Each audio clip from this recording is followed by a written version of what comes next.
අද අපි මෙන්න මේ මුළු හයේ තරුව හදන්න යන්නේ.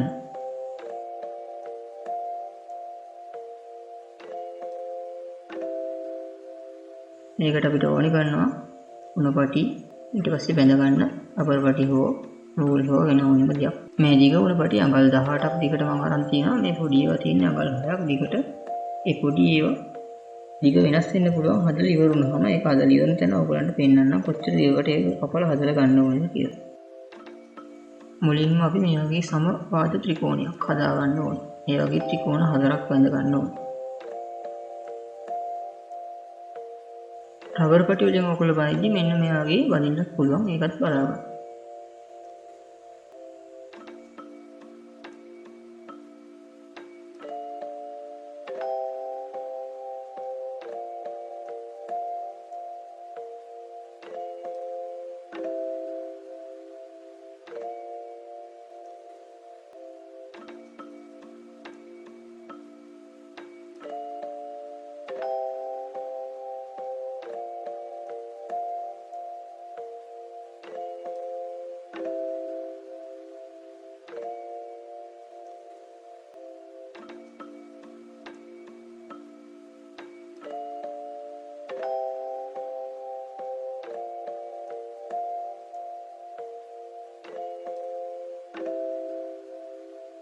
ත්‍රිකෝණ 4ම බැඳගත්තට පස්සේ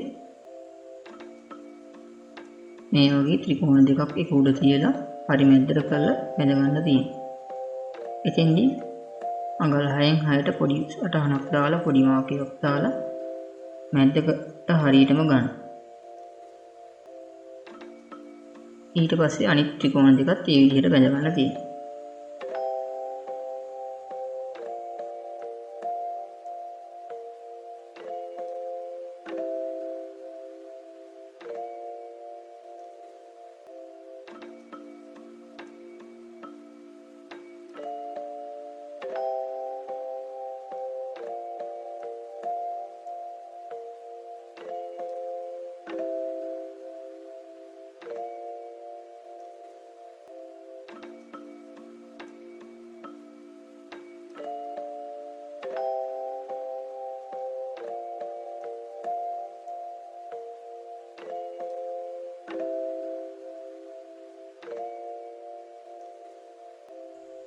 ඊට පස්සේ මේ පොඩි තරු පට්ටන් දෙක අරගෙන මුළු හය බැඳ ගන්න තියෙනවා.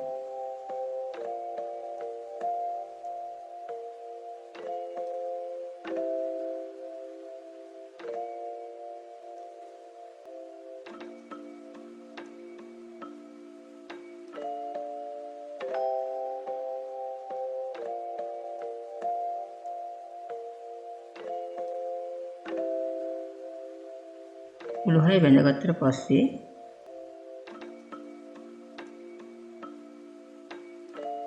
අපිට මේ වගේ දෙපැත්තට අදින්න වෙනවා මැද්දේ. මොකද අපි චූටි කෑල්ලියක් ගත්තනේ. ඒ ටික මැද්දේ හිර කරන්න යනවා. ඒකින් හොඳට දෙපැත්තට ඇදලා බලන්න කොච්චර දුරකට අදින්න පුළුවන්ද කියලා. ඔයගලන්ට ගොඩක් වෙලාවක් තියෙනවා. ඒක පොඩි පට්ටම් කෑල්ලක් චූටි ඊ කෑල්ලක් මේ වගේ මැද්දට හිර කරලා දවස් දෙකක් තියන්න. එතකොට ඒ ප්‍රමාණය ඇදිලා හිටිනවා. ඊට පස්සේ ආපහු තව කෑල්ලක් තියලා ආපහු ඔය අදින ප්‍රමාණය වැඩි කරගන්න පුළුවන්. ඔයා හීනියෙත් නම් පටි අරන් තියන්නේ. ඒත් අදින ප්‍රමාණය වැඩි වෙන්න පුළුවන්. වැඩි අදින්න ගිහිල්ලා කැඩෙන්නත් පුළුවන්. මේකින්ද පරිස්සමෙන් මේ වැඩේ කරගන්න ඕනේ. මුලින්ම මම මේ චූටි කෑලි කපාගෙන තිබ්බේ අවල් 6ට උනාට පස්සේ මෙහෙම ඇදලා බලලා කොච්චර දුර හරියනවද කියලා බලලා තමයි මේ ගානට පොඩි විදිහට හදාගෙන තියෙන්නේ. චූටි කෑලි වල මේ දෙපැත්තෙන් චූටියට කට්ටයක් කපාගෙන තියෙනවා. ඒක හොඳට හිර වෙන නිසා. ඒක අපි වෙනම බැඳගන්නේ නිකන් හතින් හිර ගන්නවා විතරයි. ඒත් හදට ඒක හිර වෙලා හිටිනවා. ඕනෙම නම් එයාට නූලකින් බැඳ ගන්න පුළුවන්. ඒත් අවශ්‍යතාවයක් නැහැ.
ඔන්න එහෙනම් තරුවත් හදලා ඉවරයි. එහෙනම් මේ වගේ තවත් වීඩියෝ එකකින් තවත් දවසක හමු වෙනකම් ඔයගොල්ලෝ හැමෝටම සුබ දවසක් වේවා.